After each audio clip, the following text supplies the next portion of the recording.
मंच पर उपस्थित हमारे सम्यक पार्टी के राष्ट्रीय महासचिव के.एम. दिवाकर जी, आगरा के मंडल अध्यक्ष केशव दयाल जी,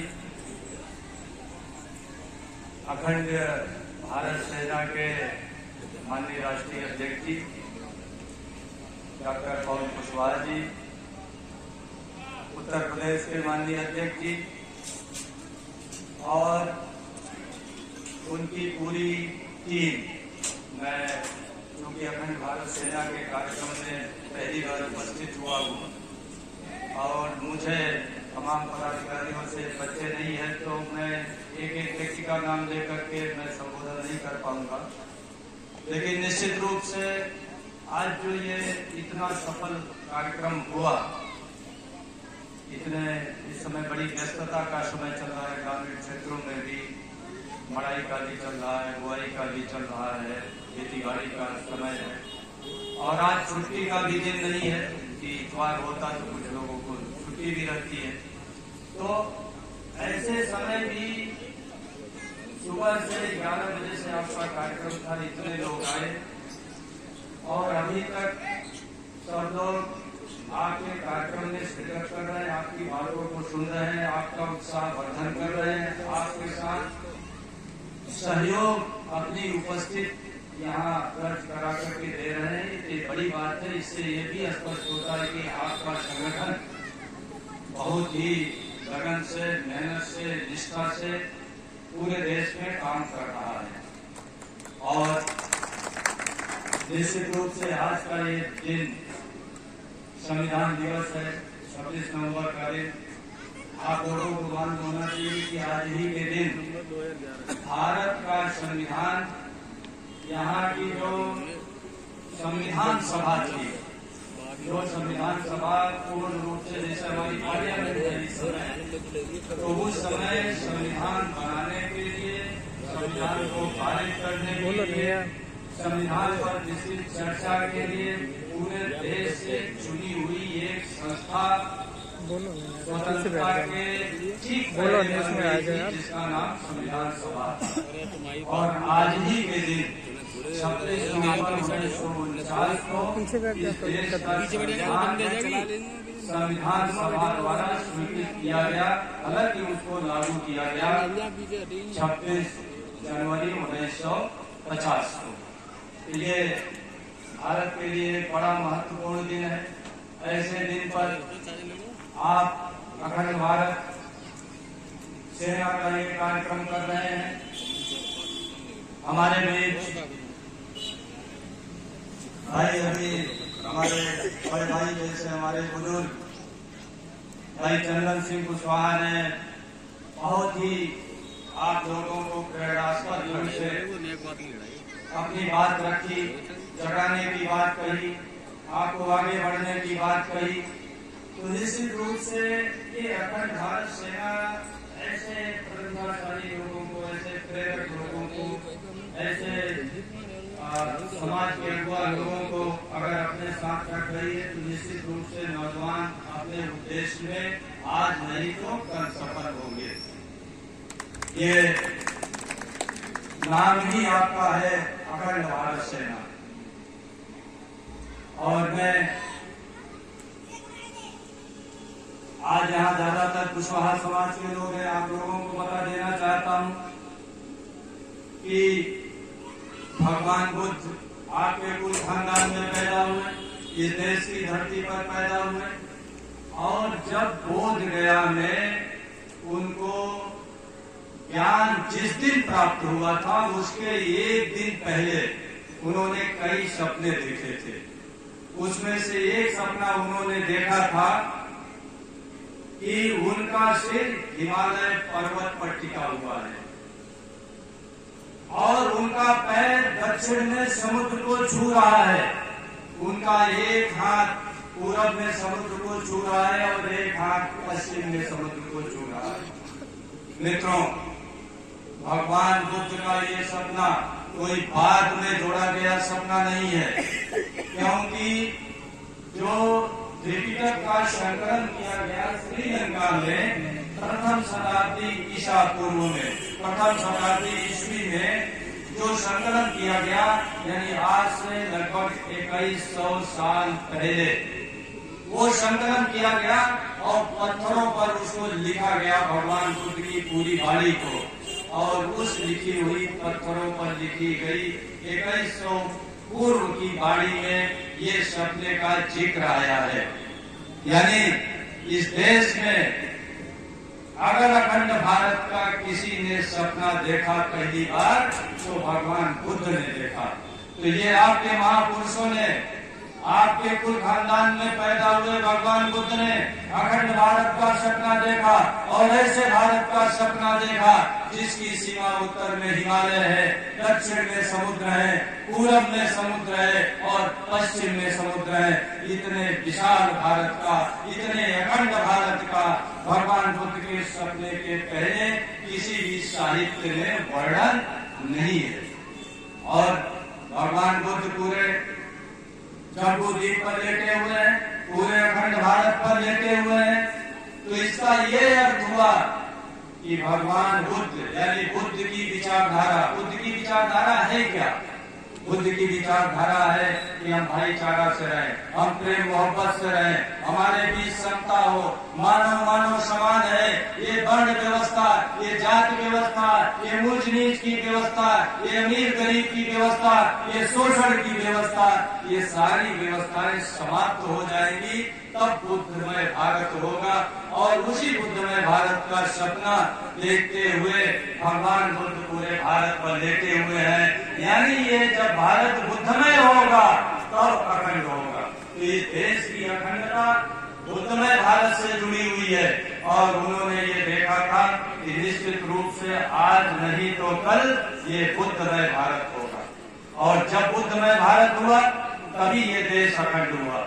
मित्रों, ये बात आप लोगों को समझ लेनी चाहिए कि भगवान बुद्ध के समय से जब इस देश में समता की बात हुई, जब इस देश में बात हुई कि किसी भी परिवार में साधारण व्यक्ति, चाहे जिस जाति का हो, जिस वर्ण का हो, अगर उसके बुद्धि में ताकत है, उसकी भुजाओं में ताकत है, तो वो इस देश में कुछ भी कर सकता है।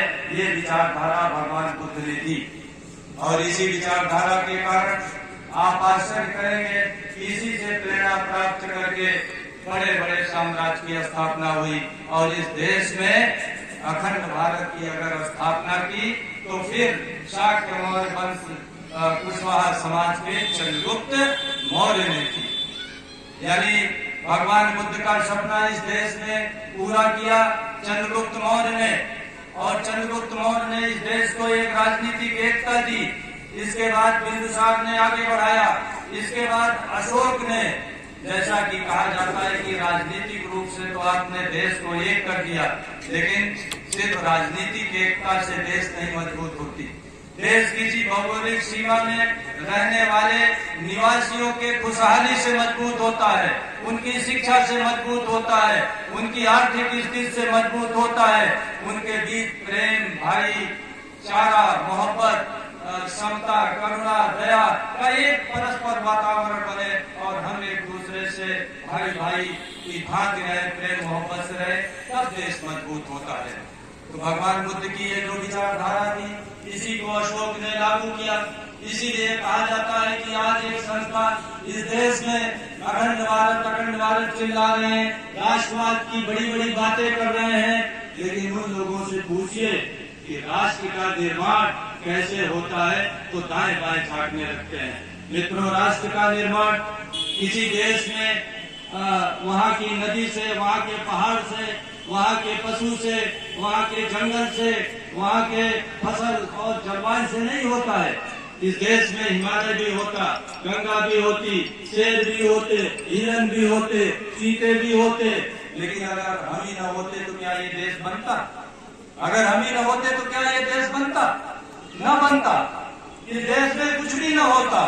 देश वहाँ भी है जहाँ रेगिस्तान है, देश वहाँ भी है जहाँ ठंडी है, देश हमारा तिब्बत भी है जहाँ की इस टाइप का जलवायु नहीं है, देश अरब कंट्रीज भी है तो देश का जो सबसे महत्वपूर्ण इकाई है वो इंसान है। तो जब इंसान मजबूत होगा, जब इंसान सुशिक्षित होगा, जब इंसान समृद्ध होगा, जब एक एक लड़का हमारा पढ़ेगा, एक एक लड़के को रोजगार मिलेगा, हम प्रेम मोहब्बत भाईचारा से रहेंगे। जैसा कि भारत के संविधान में कल्पना की गई है कि हर व्यक्ति को सामाजिक, आर्थिक, राजनीतिक न्याय मिलेगा, समता होगी, बंधुत्व होगा, स्वतंत्रता होगी, शिक्षा होगा, समृद्धि होगा, तब देश मजबूत होगा। देश व्यक्तियों से बनता है। हमारा लड़का शिक्षित हो तो देश कभी भी शिक्षित नहीं हो सकता।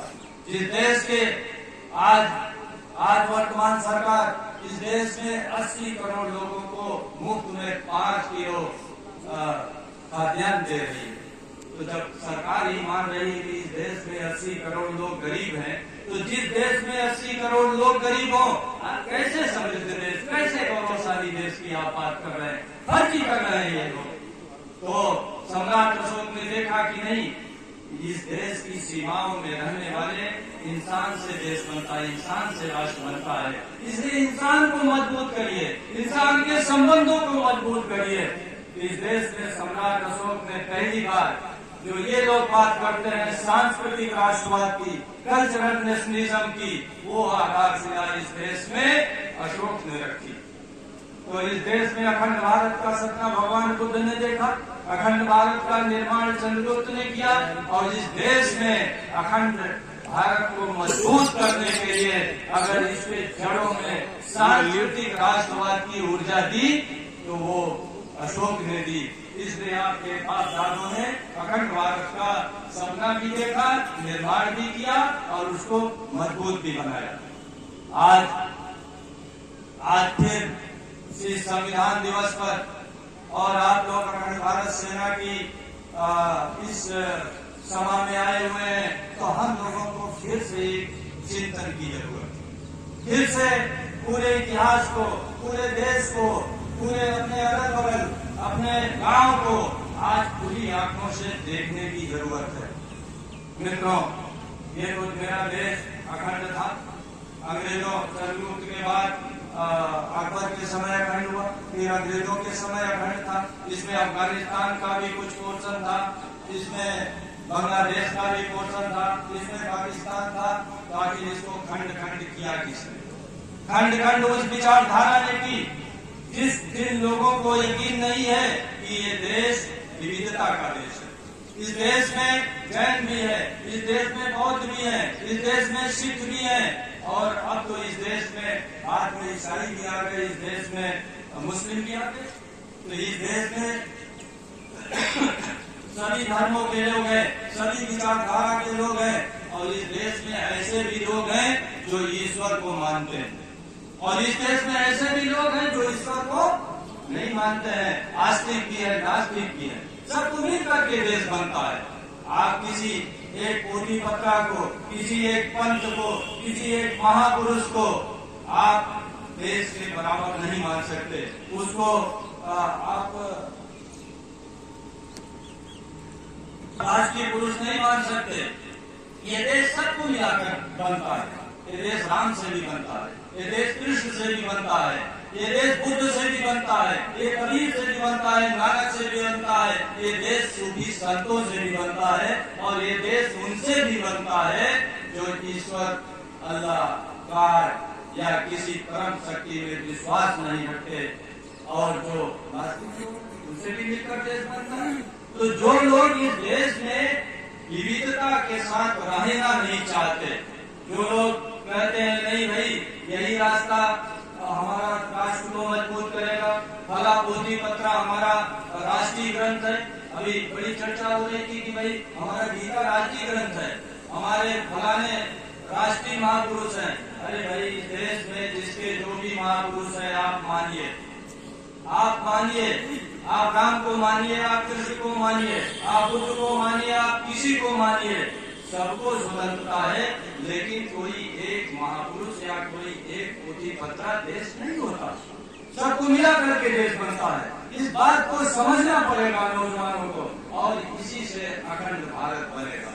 अखंड भारत की यही खूबसूरती है कि हम विविध वेशभूषा के लोग हैं, विविध विचारधारा के लोग हैं, विविध जातियों और संस्कृतियों के लोग हैं, लेकिन हम सब मिलकर के भारतवासी हैं। सब एक साथ उन्नत करेंगे, सब एक साथ बढ़ेंगे। ये जब सोच होगा तो देश की अखंडता बढ़ेगी। लेकिन दुर्भाग्य है कि आज इस देश में कुछ लोग ऐसे हैं जो अखंडता की बात बहुत बड़ी बड़ी करते हैं, राष्ट्रवाद की बड़ी बड़ी बातें करते हैं, सांस्कृतिक राष्ट्रवाद की बड़ी बड़ी बातें करते हैं, लेकिन उनको इस देश की विविधता में यकीन नहीं है। वो इस देश की विविधता में विश्वास नहीं करते हैं, इस देश की विविधता में उनको आस्था नहीं है। तो मित्रों, अखंड भारत के नौजवान साथियों से मैं कहना चाहता हूँ कि ये देश जैसा है, ये जैसा है वैसा ही देश को मान लीजिए। ये विविधता ही भारतीयता है, ये विविधता ही भारतीय संस्कृति है। यहाँ जैन, बौद्ध, सिख, ईसाई, तमाम जातियां, तमाम वेशभूषा, तमाम कल्चर, तमाम खाने पीने, तमाम तहजीब के लोग रहते हैं, तमाम संस्कारों के लोग रहते हैं, सब मिलाकर के देश बनता है। लेकिन विविधता में कभी भी तनाव नहीं होना चाहिए। हम विविधता के साथ रहने की कला सीखें, लेकिन विविधता में रहने का ये अर्थ नहीं हुआ। जैसे एक सज्जन कह रहे थे ना कि सवेरे वो जाते थे, चलते हुए तो एक छड़ी घुमाते हुए जाते थे, तो एक छड़ी घुमाते हुए जाते थे तो एक सज्जन और चल रहे थे, उनके नाक में लग गया, नाक टूट गई उनकी। उन्होंने कहा भाई मुझे तो छड़ी घुमाने की स्वतंत्रता है। उन्होंने कहा नहीं श्रीमान जी, आपकी छड़ी जहाँ मेरी नाक शुरू होती है वहां छड़ी की स्वतंत्रता समाप्त हो गई। तो हमारी इस विविधता की स्वतंत्रता, अकेले चलने की स्वतंत्रता वहां समाप्त हो जाती है जहाँ दूसरों को तकलीफ हो। ऐसी बाणी न बोलिए, ऐसा आचरण न करिए, ऐसा कार्य न करिए कि पड़ोसी को तकलीफ हो, चाहे वो हिंदू हो, चाहे मुसलमान हो, चाहे जैन हो, बौद्ध हो, सिख, ईसाई, हम सब आपस में मिलकर चले, तभी अखंड भारत का निर्माण होगा। आज मेरे यहाँ आए आप लोगों के बीच बड़ा अच्छा